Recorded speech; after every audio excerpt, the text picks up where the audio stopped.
ఈరోజు ఈ దేశంలోనే మరి మహిళలు చదువుకోవాలి, మహిళలకు మరి చదువు ఉండాలి, మహిళ చదువుకుంటేనే ఇల్లు బాగుపడుతుంది, మహిళ చదువుకుంటేనే సమాజం బాగుపడుతుంది, మహిళ చదువుకుంటేనే ఈ దేశం బాగుపడుతుందని మొట్టమొదటి మహిళ సావిత్రిబాయి పూలే గారు ఈ రోజు వారి యొక్క వర్ధంతి 2011 మరి మార్చి 10వ తారీఖున మరి వేలాది మందిగా లక్షలాది మందిగా మిలీనియం అంటే లక్షలు దాటితేనే మనం మిలినియం అంటారు, 10 లక్షలు దాటితే మిలినియం అంటారు.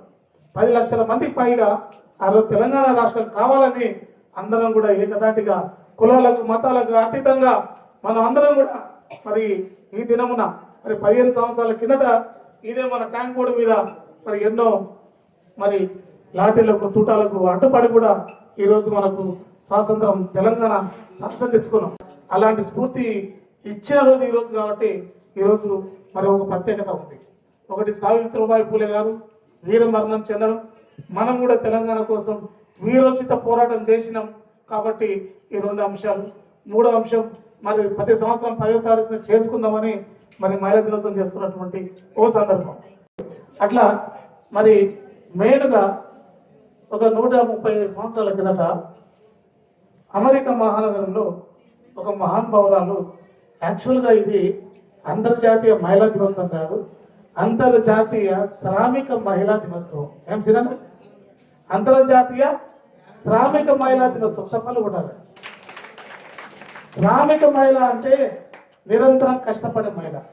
ఆ మహిళ ఇంట్లో ఉండేటువంటి అమ్మ కావచ్చు, బయట జాబ్ చేసే ఒక చెల్లె కావచ్చు, మరి ఒక 10 మందికి చదువు చెప్పే ఒక టీచర్ కావచ్చు, 10 మంది టీచర్లకే చదువు చెప్పే ప్రొఫెసర్లు కావచ్చు, ఇట్లా అనేక రకాలుగా ఉన్నటువంటి పారిశ్రామికవేత్తలు కావచ్చు, డాక్టర్లు కావచ్చు, ఇట్లా అనేక మందిని తయారు చేసేటువంటి ఒక ఉన్నతమైన ఒక వెపన్, ఒక యంత్రం ఎవరు అంటే మహిళ. అవునా? మీరు లేని ఈ సృష్టి లేదు, మీరు లేని ఈ ప్రపంచం లేదు, మీరు లేని ఈ జన్మనే లేదు. వాడు దేశానికి ప్రధానమంత్రి కావచ్చు, రాష్ట్రానికి ముఖ్యమంత్రి కావచ్చు, లేకపోతే మరి అమెరికా ప్రెసిడెంట్ ట్రంప్ కావచ్చు, కంపు కావచ్చు, ఎవడన్నా కానీ వాళ్ళందరూ జన్మ వచ్చేదే మాత తల్లి మీదే. కాబట్టి మీకు అందరూ వందనాలు తెలుస్తూ మరి ఒకటే అంశం ఏంటంటే మీ అందరికి చెప్పే ఒక అంశం ఉంటుంది. నేను మా భార్య టీచర్, ఈరోజు ఆయన వచ్చేది కానీ కొంచెం ఈరోజు ఫిజిక్స్ ఎగ్జామ్స్ ఇంటర్మీడియట్ కాబట్టి రాలేకపోయింది. ఆయన ఒక మాట చెప్పాలి. ఏ మాట అంటే ఆడ బయట లెక్చర్ ఇచ్చేది కాదు, ఇంట్లో కూడా నాకు కూడా సన్మానం చేయాలని. ఆమె పొద్దున ఆయన్నే తొందరగా వెళ్ళిపో, నేను అమ్మాయి నేను తీసుకొస్తాను నువ్వు అని చెప్పింది. ఇక్కడ నుంచి మా భార్య కూడా మహిళా దినోత్సవ శుభాకాంక్షలు తెలియజేస్తున్నాం. అట్లా అంటే ఒకరికొకరు తోడుగా, ఒకరికొకరు నీడగా కలిసి ఉంటేనే కలదు సుఖం, కలిసి ఉంటేనే మన సంసారం కావచ్చు, సమాజం కావచ్చు, అంతా బాగుంటుందండి. కాబట్టి అందరూ కూడా తయారు కావాలి అని ఆలోచిస్తూ మరి అందరు చాలా మంది వచ్చారు, దూరం వెళ్ళాలి. మరి యొక్క సందేశం మరి ప్రైవేటు ఉద్యోగుల సంఘం పక్షాన ఈరోజు ఒక గొప్ప ఇంకో అంశం దొరికింది. ఎవరైతే షాపింగ్ మాల్లో పనిచేస్తున్నారో ఈ రోజైతే మాత్రం మన పండుగ వాతావరణం కాబట్టి నేను హక్కుల గురించి మన యొక్క విధుల గురించి చెప్పను, ఎప్పుడు ఇదే చెప్తారో తలకాయ అనుకోకండి. కాబట్టి ఈరోజు ఒక అంశం ఏంటంటే కేరళ రాష్ట్రం, తమిళనాడు, మరి కర్ణాటక రాష్ట్రాల్లో 3 రాష్ట్రాల్లో ఈరోజు ఒక జీవో వచ్చింది.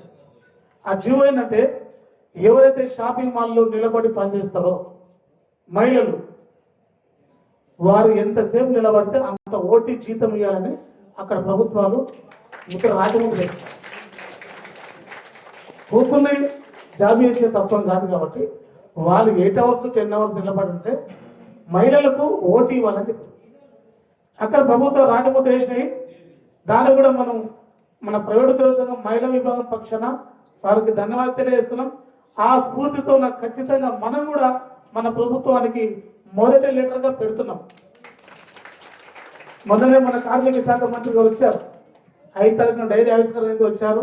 వారు ఒకటే మాట చెప్పారు, ప్రైవేట్ రంగంలో పనిచేస్తున్నటువంటి మహిళా ఉద్యోగులు కావచ్చు, కార్మికులు కావచ్చు, మిగతా అన్ని వర్గాల వారు కావచ్చు, మీరు ఏ కష్టం వచ్చినా ఇబ్బంది వచ్చినా నా దగ్గరికి రండి, నేను చేసి పెడతాను. వారికి నిజంగా సంఘం తరపున వారికి ధన్యవాదాలు తెలియజేస్తున్నాం. కాబట్టి ఇవన్నీ అంశాలు ఉన్నాయి. తర్వాత అన్ని అంశాలు మాట్లాడదాం.